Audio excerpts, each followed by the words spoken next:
Salut tout le monde. Hey, faites-nous un petit signe. Au début, on est toujours un peu fébrile si on est en live, si vous nous voyez, si vous nous entendez. On voit on voit les petits yeux, mais on ne voit pas qui nous écoute. Fait que si vous faites un petit commentaire, ben, ça nous fait plaisir de savoir qui est avec nous aujourd'hui, qui nous écoute. Et si tu nous écoutes en replay, ben, hashtag replay aussi. Alors, je suis tellement contente de recevoir Jean-Félix, qui est pour moi le cool, drôle expert des types d'attachement au Québec. Il m'a vraiment charmé sur Instagram avec ses petites vidéos qui expliquent et qui dédramatisent et les 4 types d'attachement, qui est super intéressant comme théorie. Et faites-moi un petit coucou, je vois personne encore. OK. OK. Bon, je pense que tout est beau. Faites-moi signe de vie, guys. Un petit coucou. Yeah, OK. Mélanie qui dit coucou, ça veut dire qu'on est correct. C'est bon. Fait que c'est ça. Fait que dans le fond, aujourd'hui, est-ce que vous avez fait votre quiz? Le quiz du quiz de Jean-Félix, je l'ai envoyé à beaucoup de personnes qui me l'ont demandé et il était au bas de mon blog. Donc, j'imagine qu'il y a quand même une couple de personnes qui ont fait le test. Et Jean-Philippe, j'aimerais ça te poser une question quand même assez personnelle pour commencer. Parce que moi, je trouve qu'en coaching, là, je dis toujours, on transforme nos propres névroses en compétences. Tu ne deviens pas coach dans la vie quand Mm. tout va bien et tu as déjà tout compris. Tu comprends? Ben Et oui. je me suis dit, j'étais curieuse de savoir un peu, toi, ton histoire de qu'est-ce qui fait que tu t'es intéressée parce que tu es ostéopathe à la base. Et là, Exact. tu as monté une formation sur du dating et des types d'attachement. Fait que j'aimerais ça savoir un peu ton histoire, puis on serait intéressé de savoir tout ton type d'attachement, c'est lequel. Ben, ça me fait plaisir, en fait. Ben, merci de m'inviter en premier lieu, puis salut ta communauté. Puis ça me fait plaisir d'en parler. J'en ai parlé dans mon podcast personnel. J'ai fait des heures juste sur mon style d'attachement, puis mon histoire, puis je suis allé vraiment en profondeur. Fait que si ça vous OK. intéresse, le podcast La vie des hommes en un mot. Dans le fond, j'ai cherché pendant 10 ans c'était quoi mon problème en relation parce que c'était ça que je voulais le plus, tu sais, des relations. Puis j'étais pas capable d'y arriver, genre, puis j'étais comme, je me sentais tout seul, puis j'avais l'impression que j'étais brisé, tu sais, puis j'étais comme, c'est quoi l'affaire, genre, qu'est-ce que, tu sais, j'étais comme, je suis une personne intelligente, mais genre, j'arrive pas à être confortable en relation, tu sais, puis, tu sais, j'ai fait toutes les activités possibles là, de développement personnel, sauf de la thérapie traditionnelle. Je fais de la thérapie avec une personne qui n'était pas psychologue, donc il n'y a jamais personne qui m'a parlé de style d'attachement, jusqu'à temps que c'était environ il y a 2 ans. J'étais en relation avec mon ex, qu'on était ensemble pendant 3 4 ans. Puis on vivait des cycles de connexion, puis de rupture. Puis là, on revenait ensemble après quelques mois. Puis là, je revenais le cœur ouvert avec mes demandes, puis avec mes besoins d'engagement. Puis là, mes peurs revenaient. Puis je me redéconnectais. Puis là, on se séparait encore. Puis là, la deuxième fois, j'étais comme là, c'est assez, là. Genre, l'essayer, ça marche pas.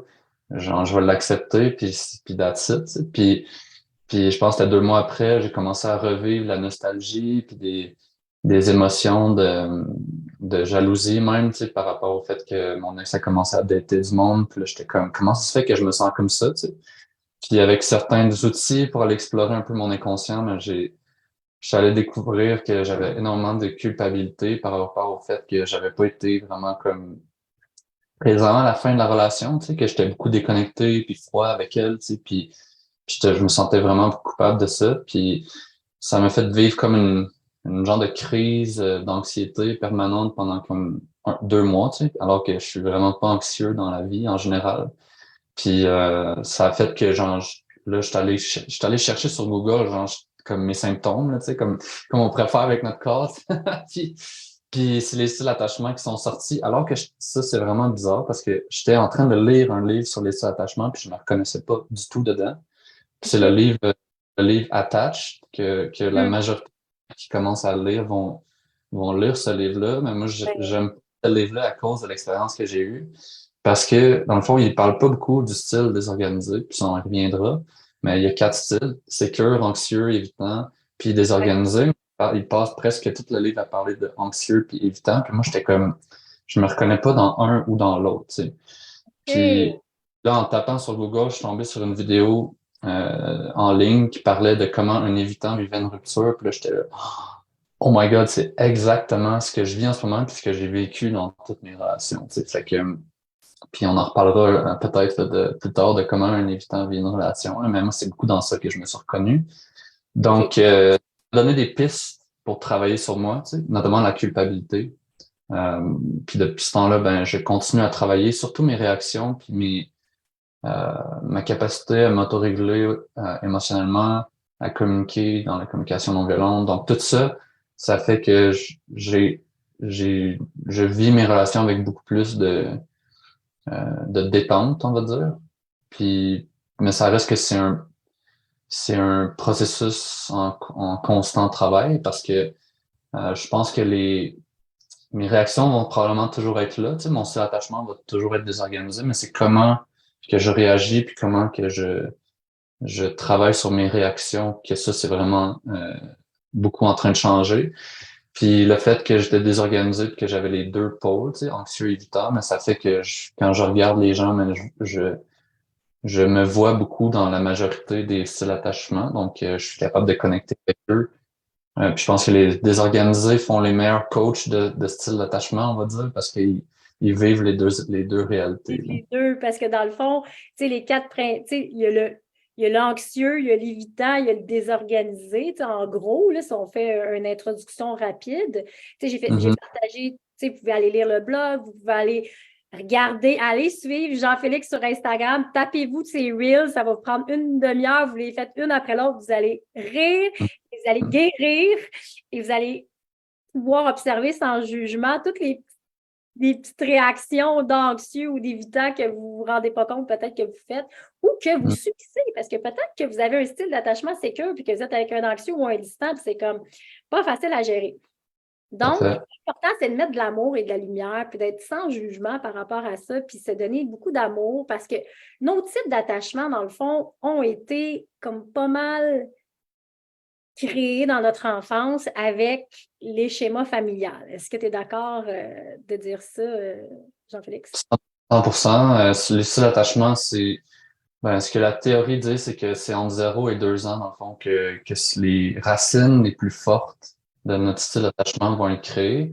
Puis après ça, dépendamment de si on vit d'autres traumas ou si on travaille sur nous, ben, on va pouvoir soit devenir plus insécure ou plus sécure. Donc, on peut changer de style d'attachement. C'est pas coulé dans le béton, mais ça peut aller dans les deux sens, dépendamment de qu'est-ce qu'on vit. Mais c'est sûr que les racines, comme je disais tantôt, tu sais, mes racines de désorganisées sont très fortes, puis c'est difficile à changer, puis même avec un travail en profondeur, mais ça reste quand même il y a des empreintes qui sont là, qui sont difficiles à changer. Mais effectivement, tu sais, faut aller guérir nos blessures, faut aller travailler sur peut-être qu'est-ce qui a causé ces attachements-là. Puis, tu sais, c'est différent pour tout le monde. Puis, je pense qu'il n'y a pas nécessairement un contexte qui va être. Euh, tu sais, on va pas. Tu sais, c'est dur de faire des clichés sur qu'est-ce qui sont les causes d'un style d'attachement particulier, même s'il en existe, puis qu'on pourrait en parler. Mais dans le fond, l'important, c'est plus d'observer les tendances qu'on a, puis de savoir se fabriquer un coffre à outils pour réussir à s'autoréguler émotionnellement quand on les Exact. vit. Tu sais, on n'a pas besoin de passer 1000 heures sur le pourquoi, on va être plutôt dans le comment. Puis, tu sais, moi, je suis coach certifiée en PNL, en programmation neurolinguistique, autant personnelle que professionnelle. Fait que moi, je suis toujours dans l'objectif de OK, on va passer un peu de temps sur le pourquoi, mais on va beaucoup plus passer le temps sur le comment parce que we are what we practice. Puis l'idée ici, c'est de reconnaître sans jugement si qu'on a un type d'attachement anxieux, évitant ou désorganisé, à développer en fait un style d'attachement sécurisant. Et idéalement, si on a un style d'attachement comme ça, on comprend que plus qu'on se rapproche ou on connecte avec des gens qui ont déjà un style d'attachement sécurisant, ça va beaucoup nous aider. Parce qu'il y a Mm. un fléau. 60% des couples semble-t-il être anxieux et évitants. Fait que, tu sais, c'est comme, c'est un long moment de connexion profonde et véritable. Puis, tu sais, c'est comme on, on se, on se pèse sur nos blessures, en fait, constamment. Et pour sortir de là, idéalement, il faut attirer des gens avec un style d'attachement secure. Es-tu d'accord avec ça? Ouais. Ben, je dirais que dans le fond, les styles d'attachement, pour moi, c'est un spectre, dans le fond. Fait que d'un côté, t'as le style anxieux, puis à l'autre opposé, t'as le style évitant, puis au milieu, t'as le style secure, on va dire, tiens. Puis par-dessus ça, ben, t'as les gens qui sont désorganisés, qui flippent d'un style à l'autre. Puis, je suis vraiment d'accord avec toi que souvent, ce qu'on va voir, c'est une dynamique anxieuse évitante. C'est juste que ça va dépendre. Pour moi, c'est comme des polarités, dans le sens que si quelqu'un est excessivement anxieux, ça va souvent rendre l'autre personne dans un style excessivement évitant, tu sais. Puis c'est comme si, pour moi, c'est comme un genre de balancier, tu sais. C'est comme si ça va souvent être proportionnel. Donc, quelqu'un qui est super évitant va souvent tomber avec quelqu'un qui est super anxieux. Parce que quelqu'un de super évitant, mais ça prend quelqu'un qui a la colle, tu sais. Ça prend quelqu'un qui, qui veut tellement, qui va aller chercher l'autre dans son trou, tu sais, quasiment, tu sais, puis Oui, parce que deux distants, il ne se passera pas grand-chose, là. ça, on voit presque jamais ça, deux distants, deux évitants ou deux anxieux ensemble, c'est comme les groupes sanguins, tu sais, donneur universel ou receveur universel, ça fait Polarité. exact. Puis ouais, c'est ça. Puis, dans le fond, le désorganisé va souvent aussi être l'éponge, tu sais. Fait que, tu sais, t'as les anxieux évitants que eux vont avoir des tendances qui vont toujours être dans le même pôle, on va dire. Puis les désorganisés, eux, vont souvent prendre le pôle qui manque. Tu sais, ça veut dire que s'il y a deux personnes qui sont ensemble, dans le couple, il y a quelqu'un qui est désorganisé, puis dans l'autre personne est évitante, ben le désorganisé va devenir plus anxieux en général. Puis ça, ben, tu sais, pour moi, je parle presque rarement d'un style fixe. C'est-à-dire que je parle plus de tendance, tu sais, parce que dans le fond, on a tout à l'intérieur de nous des tendances évitantes, puis des tendances anxieuses. C'est juste qu'il y a des gens qui vont être énormément, ils vont passer beaucoup plus de temps ou vont avoir des comportements qui sont beaucoup plus reliés au pôle anxieux. Puis il y en a d'autres que ça va être l'inverse. Puis il y en a qui vont flipper entre les deux. Puis c'est un peu ça le quiz, c'est déterminer genre c'est tes comportements en général, genre tu te tiens où dans ce spectre-là le plus, tu sais. C'est juste que, tu sais, mettons, on va dans la rue, puis là, il y a quelqu'un qui est full, genre, hey, donne-moi l'argent, puis qui va être vraiment être sur nous, ben, tu sais, comme c'est normal d'avoir des tendances évitantes, puis faire, hey, c'est comme, bah, je veux pas savoir ça, tu sais, je veux pas voir ça, tu sais. Fait en relation, c'est pareil. Fait que c'est comme, on a toutes les deux, mais des fois, on a des blessures ou on a un passé qui fait qu'on va se tenir plus dans un pôle ou dans l'autre. Exact. Puis, tu sais, dans le comment, tu sais, c'est vraiment de développer un style d'attachement secure, OK? Et j'aimerais ça, Jean-Philippe, que tu nous donnes un petit conseil pour chacun des types. Puis avant ça, j'aimerais ça vous parler de la notion, en fait, de confiance, OK? Tu sais, mettons, je disais souvent que la communication consciente, c'est la communication des besoins, si on veut résumer ça en quelque chose de très, très simple. Et les types d'attachement, j'aimerais ça peut-être, j'aime ça simplifier beaucoup les choses pour que on les intègre et je me dis la confiance. Puis moi, j'ai un style d'attachement plutôt anxieux, mettons, c'était plus comme 40%, je pense, puis j'avais 40-50% de sécure. Et dans ça, c'est que j'ai remarqué que, tu sais, comme toutes les choses de confiance, confiance en la vie, confiance en soi et confiance en les autres. Tu sais, comme par exemple, un style anxieux, c'est qu'il a confiance aux autres, mais moins en lui. Il va souvent se mettre en erreur. Tandis que le distant, lui, il a confiance en lui, mais pas en l'autre. Est-ce que tu es d'accord avec ça? Puis il y avait aussi le désorganisé qui est comme pas confiance à personne, je pense, ni à lui, ni à l'autre. Puis le sécure, lui, il a confiance en soi et à l'autre. Et en PNL, on avait un exercice qui disait, c'est un cadran qui dit OK, pas OK dans les conflits, dans les relations. Ça revient un peu à ça. C'est que moi, dans mon côté anxieux, je prenais souvent l'erreur. Ah, ça doit être moi qui ai un problème, ça doit être moi qui n'ai pas fait une bonne chose, tu sais, puis tout ça. Puis si vous lisez mon blog, genre, quand je doute de moi, je fais les 4 accords Toltec. Est-ce que ma parole est impeccable? Est-ce que je fais des suppositions? Est-ce que je suis en train de prendre ça personnel? Puis est-ce que j'ai fait de mon mieux? Oui, j'arrête de douter de moi puis je me fais confiance. Mais, tu sais, ça, ces 4 théories-là, pour moi, c'est de simplifier une théorie dans quelque chose de très, très simple puis qui peut vraiment amener beaucoup de guérison. Est-ce que tu es d'accord avec ce truc de confiance-là, toi? Ouais, 100%, je suis vraiment d'accord avec ça. Je pense que j'aime mieux parler, par exemple, de sécurité. Genre, tu sais, comme, je pense que l'anxieux va trouver sa sécurité dans l'autre, tu sais, puis Hum,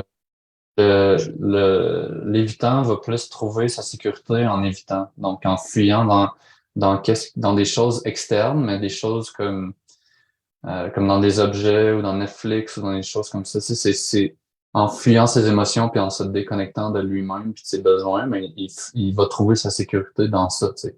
Un peu en se gelant, on va dire. Puis le désorganisé, ben lui, c'est un mélange des deux. Tu sais, ça va dépendre de où il se trouve dans le spectre d'anxieux évitant, mais quand il va être plus anxieux, ça va être dans l'autre, puis quand il va être plus évitant, ça va être lui aussi dans des choses externes, on va dire. Fait que oui, c'est très d'accord avec ce que tu as dit par rapport à la confiance aux autres. Je pense que c'est encore plus marquant quand on parle de sécurité. Tu sais. Fait que quand on dit il y a plus confiance, l'anxieux a plus confiance en l'autre, c'est que dans le fond, il utilise, entre guillemets, l'autre pour aller trouver sa sécurité puis se réconforter. Tu sais. Fait que c'est ça qui va faire qu'il va se sentir mieux. Donc, c'est pour ça que l'anxieux est codépendant, tu sais, codépendant. C'est pour ça, Besoin de validation, de reconnaissance à c'est pour ça l'extérieur de lui. Exact. Puis c'est pour ça qu'il met les autres sur un piédestal parce qu'il se sent donc bien quand il est avec certaines personnes. Mais dans le fond, c'est juste qu'il va chercher euh, son équilibre de neurotransmetteurs, on va dire, tu sais, euh, dans la relation avec l'autre. Puis c'est ce qui va faire que parfois, parfois je me sens extrêmement bien avec quelqu'un, donc je vais chercher à être le plus dans cet état-là. Puis même quand ça me fait pas sentir bien quand je suis pas avec la personne, ben ça crée comme une espèce de comportement d'addiction, on va dire, parce que justement, tu sais, je me sens tellement bien quand je suis avec l'autre personne, puis je me sens tellement mal quand je suis pas avec elle. Donc, c'est sûr que c'est elle, tu sais, la source de mon bien-être dont je dois rechercher euh, cette relation-là. Je dois rechercher la validation, puis dès que je sens la déconnexion, mais je me sens super anxieux parce que je sens que je vais perdre ce feeling-là de bien-être, tu sais. Puis c'est de là, quand on parle de codépendance, tu sais, c'est comment qu'on se sent dans son cerveau, dans son équilibre de neurotransmetteurs dans cette relation-là. Puis c'est pour ça qu'il y a des gens qui vont endurer des relations qui sont pas bonnes pour eux ou pour elles, puis parfois très malsaines ou parfois comme violentes, parce que justement, tu sais, il y a ces moments-là où que ça va bien, que c'est comme, oh my God, tu sais, c'est tout ce que j'ai toujours rêvé. Tu sais, il idéalise la relation pour la personne jusqu'à temps que l'élastique pète. Mais souvent, c'est comme ça prend énormément beaucoup de temps avant Il y a de une dire grande blessure d'abandon qui se cache derrière l'anxieux, n'est-ce pas? Mhm. On a étudié beaucoup, on a fait un mois complet sur les 5 grandes blessures. C'est quelque chose que je trouve qui est important de mettre en conscience. Ces blessures et la blessure des autres, on peut facilement commencer à les lire chez les autres et tout ça. Puis, tu sais, chez l'anxieux, je vois vraiment une grande blessure d'abandon et peur de la rupture, peur de la séparation et tout ça. Fait que Mhm. là, on est un petit peu plus dans l'anxieux. J'aimerais ça qu'on va aller voir les autres aussi, mais ton plus grand conseil de, pour l'anxieux, de développer son style d'attachement sécurisant, ça serait quoi pour toi? Mhm. Ben, pour tous les styles d'attachement insécure, c'est l'autorégulation émotionnelle. Mais pour l'anxieux spécifiquement, ce que ça veut dire, c'est de sortir de l'histoire. Moi, je pense que c'est ça qui est le plus difficile pour l'anxieux parce qu'il vit ses émotions, mais il sait pas trop quoi faire avec. Tu sais. Puis là, dans le fond, il y a la rationalisation est là pour tout le monde, surtout pour les gens avec un style d'attachement insécure. Quand on vit des émotions inconfortables, souvent on va se demander à chercher c'est quoi la situation, c'est quoi le problème. Puis souvent, c'est que là, on va rentrer dans une communication qui est parfois violente, qui est parfois teintée de victimisation, de genre, ah, c'est toi le problème, t'es trop distant, t'es trop ci, t'es trop ça.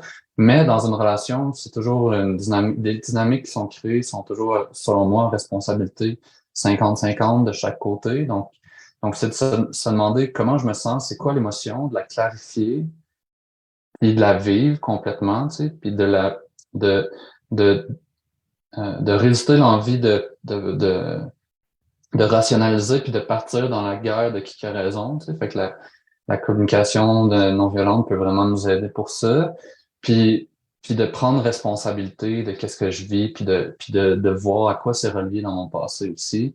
Fait que ça, c'est quelque chose qu'on peut faire, notamment avec les constellations familiales, avec le, C'est quelque chose qu'on fait. avec, ouais, avec le focusing, c'est aussi quelque chose qui peut nous aider. Fait que d'aller voir en dedans, genre, comme, qu'est-ce que je suis en train de vivre, puis qu'est-ce qui m'appartient là-dedans, puis vraiment apprendre à se responsabiliser dans ses émotions. Fait que, tu sais, dans le fond, la meilleure chose pour un anxieux, c'est de sortir de l'histoire, te dis, Mm-hmm. et de s'autoréguler dans s'autoréguler émotionnellement. OK? Tu sais, c'est comme quelqu'un qui entend ça pour la première fois, s'autoréguler émotionnellement. Qu'est-ce que tu leur conseilles dans l'autorégulation? Ça peut être large comme, Mm. comme conseil, Ben, mais c'est c'est- c'est pas facile à apprendre, l'autorégulation, parce que surtout quand on n'a jamais entendu parler de ça. Mais pour moi, si je le résume, c'est ça que j'essaie d'apprendre à tous les gens que je coach. Puis je réussis pas avec tout le monde parce qu'il y a des résistances à parfois aller dans les blessures, il y a des résistances à faire le travail, puis avoir la discipline de regarder en dedans, puis il y a des résistances à sortir du mode victime parfois aussi.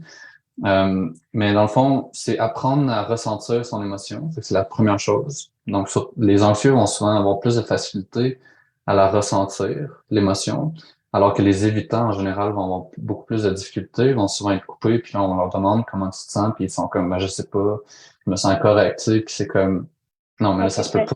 De vivre une rupture, ça se peut pas que tu te sentes correct. Fait que ça, c'est la première chose. La deuxième chose, c'est apprendre à laisser sortir l'émotion. Fait que c'est comme deux chemins différents de le ressentir puis de le laisser sortir. Fait que je peux me triste sans être capable de pleurer. Je peux être capable de dire que je suis en colère puis sans être capable de crier ou sans être capable de vivre pleinement cette colère-là.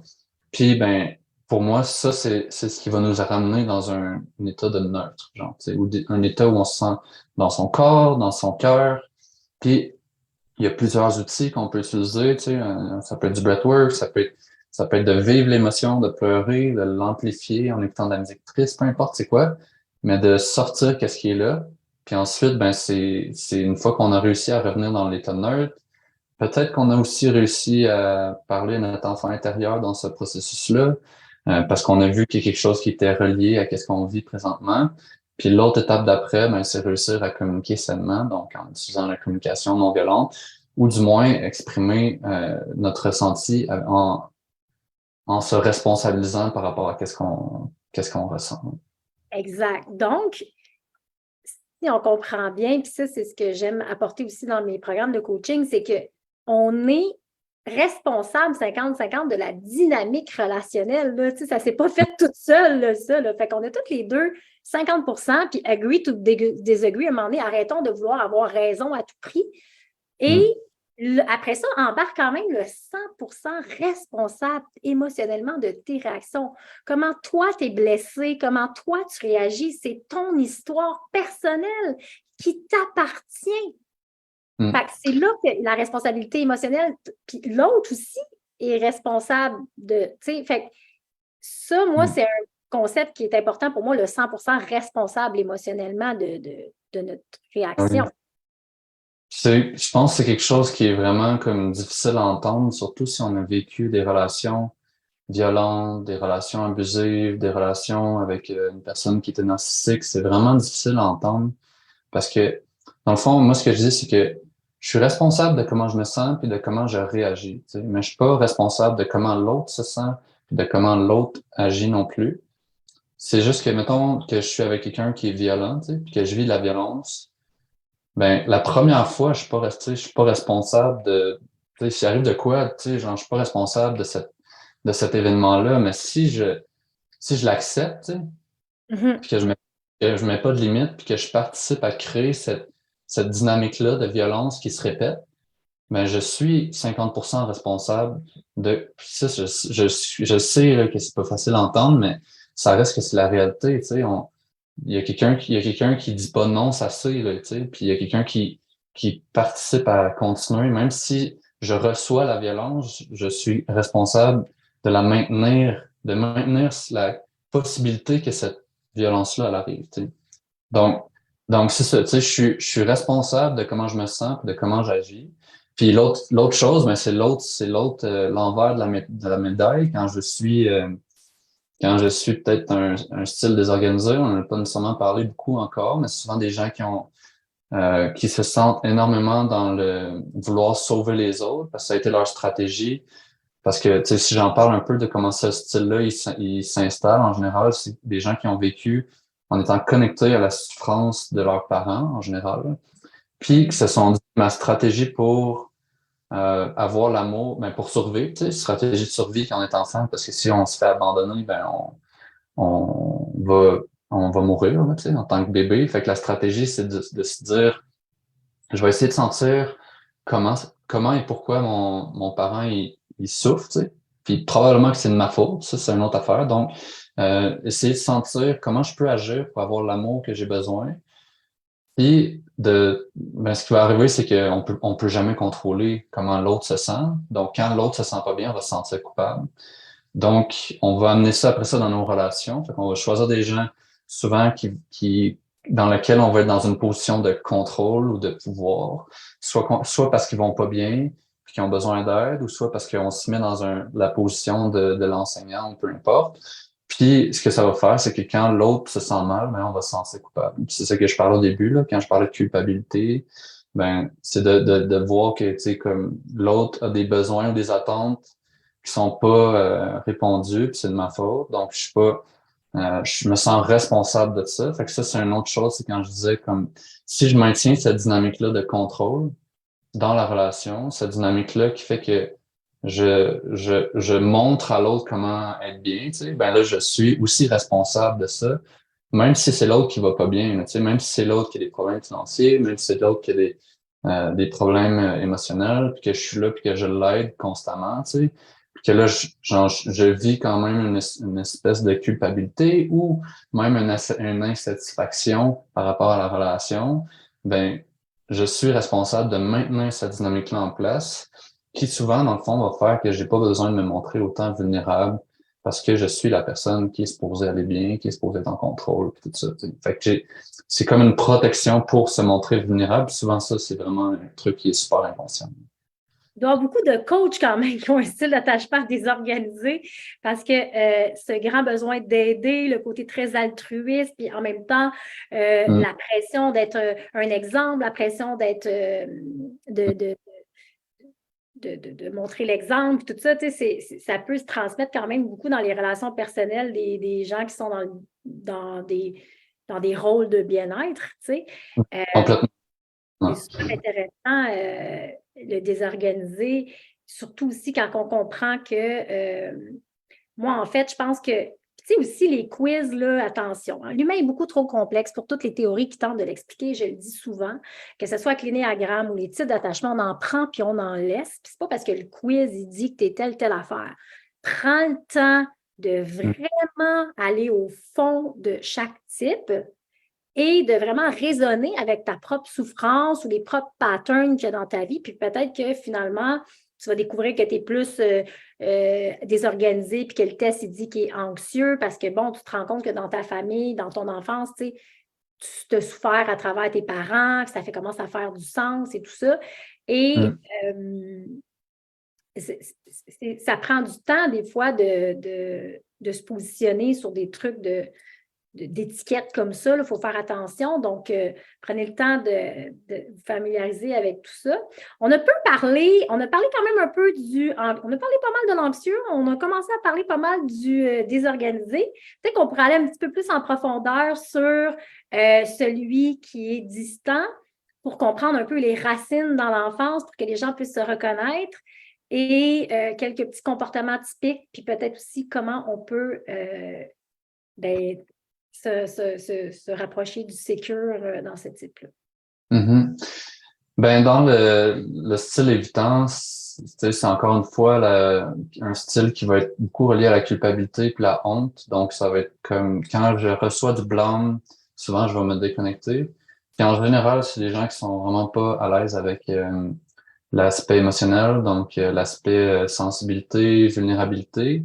Donc, des gens qui vont être beaucoup plus indépendants, qui vont avoir comme un besoin de solitude, un besoin d'espace. C'est comme leur environnement, c'est un endroit quand même assez sacré dans lequel ils ont de la difficulté à laisser les gens entrer. Puis comme je disais, c'est des gens qui trouvent beaucoup leur sécurité dans des choses externes, donc Netflix, les jeux vidéo. C'est souvent un style qui va être associé plus aux hommes en général, tu sais. Puis c'est une grande question sur pourquoi, tu sais. Puis en général, ben c'est souvent aux hommes qu'on a dit pleure pas, arrête de crier. Fait que c'est souvent des gens on n'a pas accepté leur sensibilité, on leur a pas fait sentir que c'était correct, puis on leur a pas fait sentir que c'était accepté et reçu. Donc l'enfant a souvent comme interprété et intégré le message qu'il fallait comme refouler, puis qu'il fallait pas vivre ses émotions pleinement. Donc c'est en majorité un peu qu'est-ce qui va créer le style évitant. Puis en relation, mais ça fait des gens qui peuvent être quand même charismatiques au début, mais qu'on voit que dès qu'on pose une question qui va aller un peu plus sur leur histoire, leurs blessures, l'aspect émotionnel, quand on arrive sur des conversations par rapport aux besoins, on va tenter d'éviter, puis on veut pas aller là parce que c'est challengeant pour eux de rentrer dans leur vulnérabilité. C'est ça qui ouais. C'est pas sécurisant. Exact. Puis c'est des gens qui savent pas comment faire. Tu sais, c'est pas parce il y en a qui veulent, tu sais, mais c'est juste que c'est comme ils ont perdu le chemin pour se rendre là. Tu sais, ils savent plus.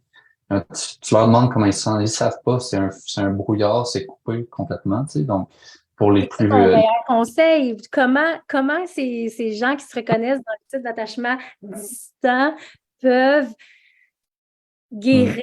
Parce que tu sais notre gros why à tous, c'est la connexion profonde, tu sais, c'est comme on veut tout ça, on veut tout l'amour d'une certaine façon. À moi, je me trompe, mais il me semble.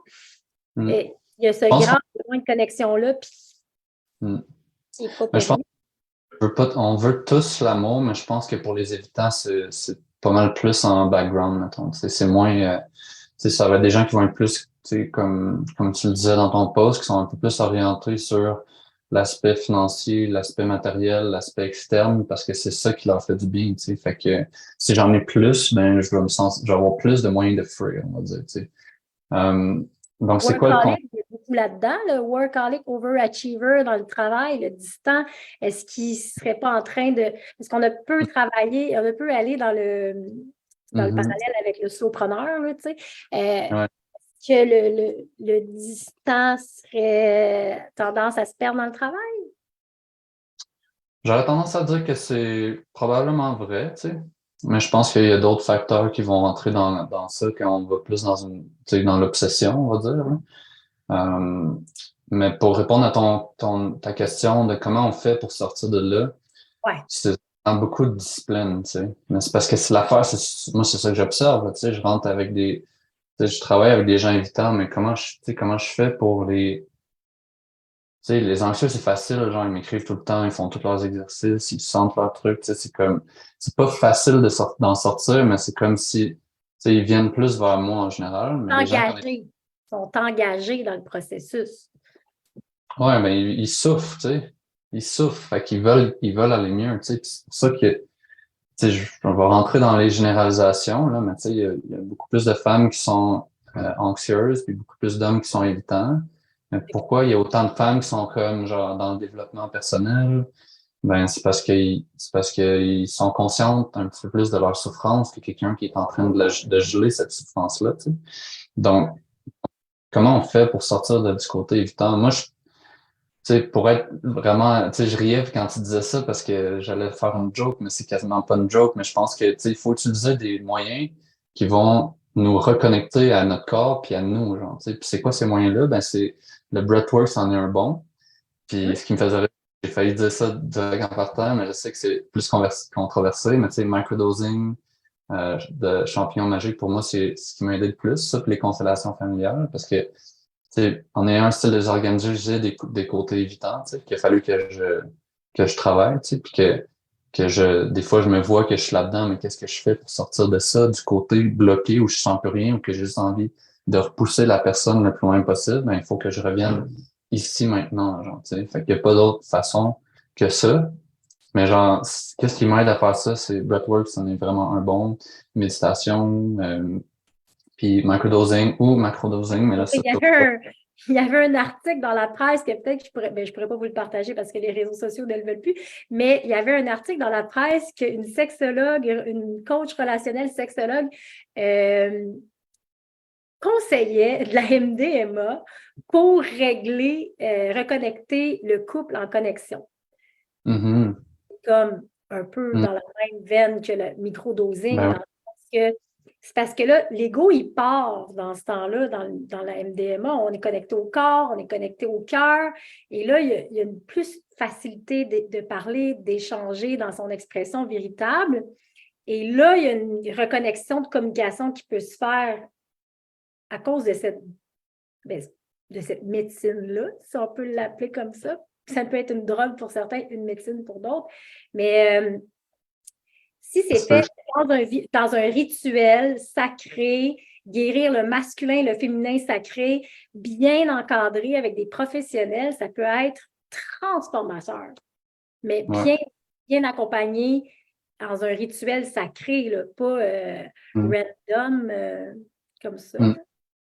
J'ai manqué un bout de ce que tu disais, mais en gros, tu sais, moi, ma vision de ça, c'est que ça s'en vient. Tu sais, genre, tu sais, on en parle de plus en plus, puis dans 10 ans, genre, ça va être, tu sais, les psychothérapeutes vont pouvoir faire ça, accompagner des gens euh, dans des séances, soit par la MDMA ou la psilocybine, là. Donc, ça, c'est comme, ça s'en vient parce que les résultats qui ont déjà été prouvés là, par la science sont quand même assez spectaculaires, 2 à 4 fois plus puissants que la psychothérapie puis les antidépresseurs, dépendamment de qu'est-ce qu'on veut travailler.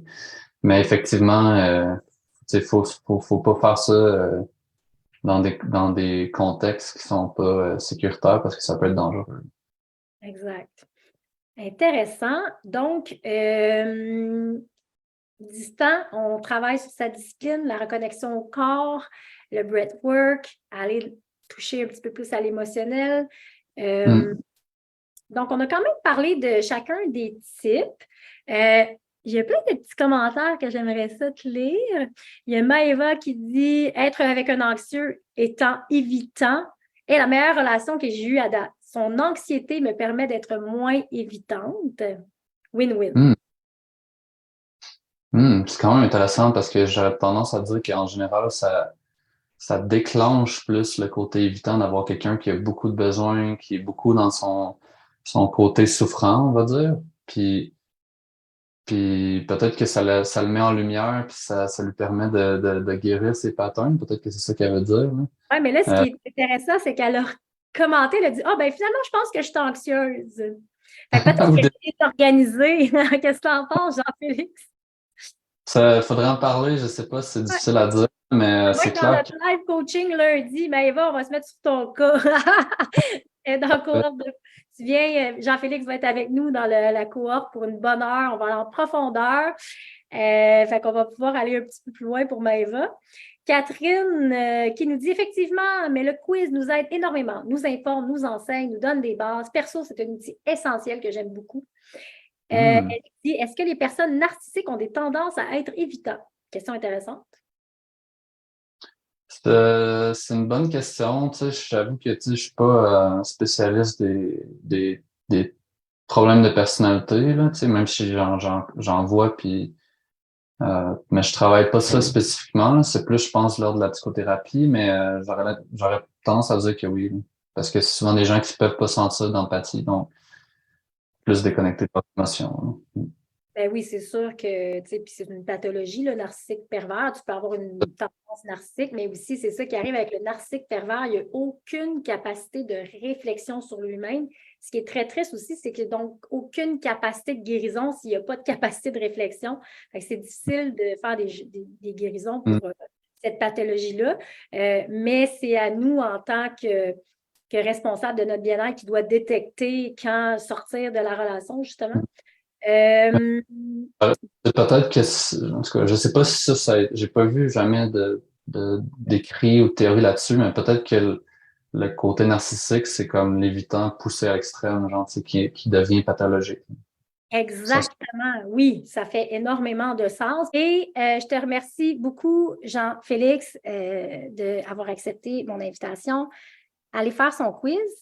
Allez aussi suivre son compte Instagram et tapez-vous en tous ces petits reels, ça va vraiment vous amener à dédramatiser avec humour nos différents types d'attachements, puis vous allez vous reconnaître, vous allez reconnaître vos proches aussi, puis ça va amener quand même un peu d'humour. J'aime m'approcher, j'aime dédramatiser, love your drama, que je dis souvent.